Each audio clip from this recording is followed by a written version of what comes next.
Hi, it's Writing Wednesday, and as I promised for the last couple of weeks, today is a Q&A. I've invited people to throw any questions about writing that you want at me. I'm going to do my best to answer them, and I'm going to try and do it quickly and concisely. First question from Puppy McPooch on Twitter. What are the pros and cons for an author of going with self-publishing versus going through an agent or publisher? I will have to start by saying I have a huge bias in favor of traditional publishing. All 21 of my books have come out with a publisher. I've only had an agent for a couple of those. I've generally worked directly with publishers. I really like traditional publishing. I do recognize that it has its problems and that it's in a state of flux and change. Obviously, the big advantage with self-publishing is that you control everything. You get your work out there, you market it to readers, and you make all the money, which is terrific. However, marketing is the big thing. Yes, in this day and age, people who are traditionally published still have to be prepared to do a lot of marketing, but it's nothing compared to what you have to do if you self-publish. If you are a real hustler, if you have a platform, and if you have a clear plan for how you're going to sell your book, then by all means go ahead and self-publish.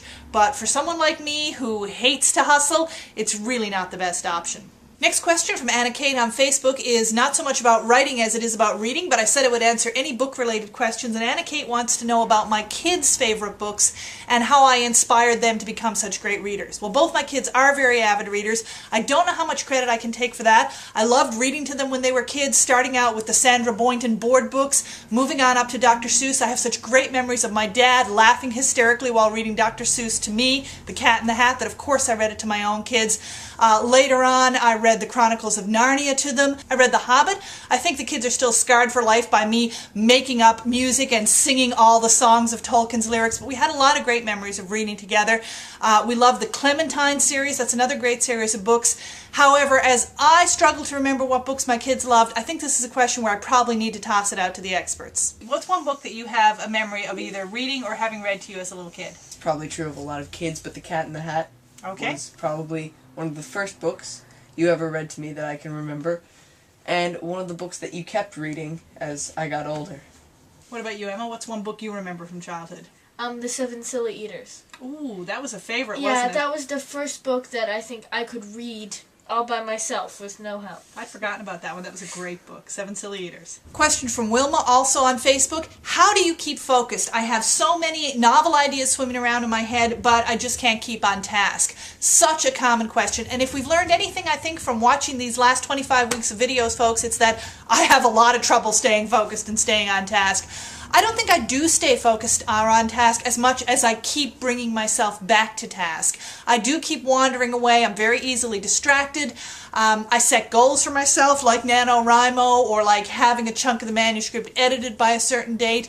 But I do keep getting distracted, sometimes by other writing ideas, sometimes just by life. I just have to keep bringing myself back to it over and over. From Skippy here on YouTube, which is your favorite of your own books that you've written? Well, it's kind of like having a favorite child if I had 21 children.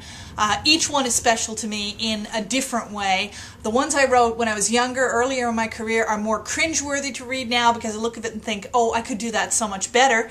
But one of my early books, the third book I had published, The Man from Lancer Avenue, now out of print, is probably still the one I have, I guess, the strongest emotional tie to. It was an attempt, not necessarily a successful one, to tell the story of Jesus in a modern perspective. So it was kind of the opposite of what I've ended up doing later in life as a historical fiction writer. It was taking a story from history and putting it in a modern context. I don't always think it was successful, and if I wrote it today I would do it differently, but I still feel a really strong tie to that story.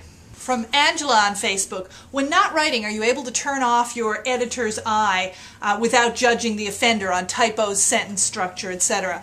Oh, Angela, I wish I could turn it off, but I can't. It's so ingrained in me, I notice every mistake I read. Of course, as I am an English teacher and I've worked as an editor, you could say I get paid to notice other people's mistakes, but it is very hard to turn off that judgmentalness. I try to apply it on different levels. If it's casual writing, like somebody's Facebook post, it might annoy me, but I try not to judge them as a stupid person because I know they could just be in a hurry or careless.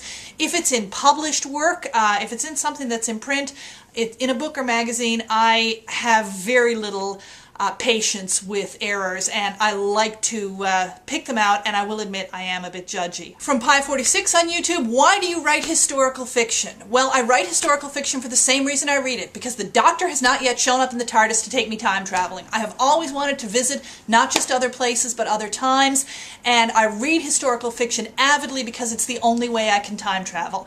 I write historical fiction about things that interest me that I haven't yet found a book to read about yet. There are limits to that. For example, I am desperate to read a good novel set in ancient Rome about Mark Antony and his pre-Cleopatra wife Fulvia, who was a fascinating character.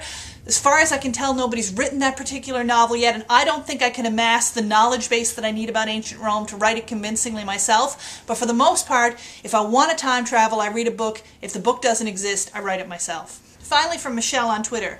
Does the In Memoriam in That Forgetful Shore, In Memory of Jamie, have anything to do with any of the characters in the book? Not directly. It really only has to do with the fact that one of my best friends, Jamie Townsley, died while I was writing this book. I made my last visit to him about 6 weeks before he died of cancer while I was in the midst of writing this, and when I came home, I was trying to write the part about the rift between Kit and Triffy's friendship and the misunderstanding that drives them apart for years. I spent a lot of time reading Tennyson's poem In Memoriam, knowing that young women of Kit's and Triffy's generation probably would have read Tennyson avidly, and I used a verse from that as my memoriam. I shed a lot of tears while I was writing that part and reading that poem and thinking about friendship and how precious it is. One of the nicest tributes I've ever gotten about That Forgetful Shore, because it is essentially a book about friendship, is a person I know who said, when you read the book, you just want to go find your best friend and crawl right up in her hole. Now, honestly, I'm not going to advocate crawling up in your best friend's hole, whatever that may mean, but I do get the sentiment. It really was driven home to me, losing a friend while I was writing this book about friendship, that your friends are precious, and we don't always have as long with them as we think we will. So, hang on to them.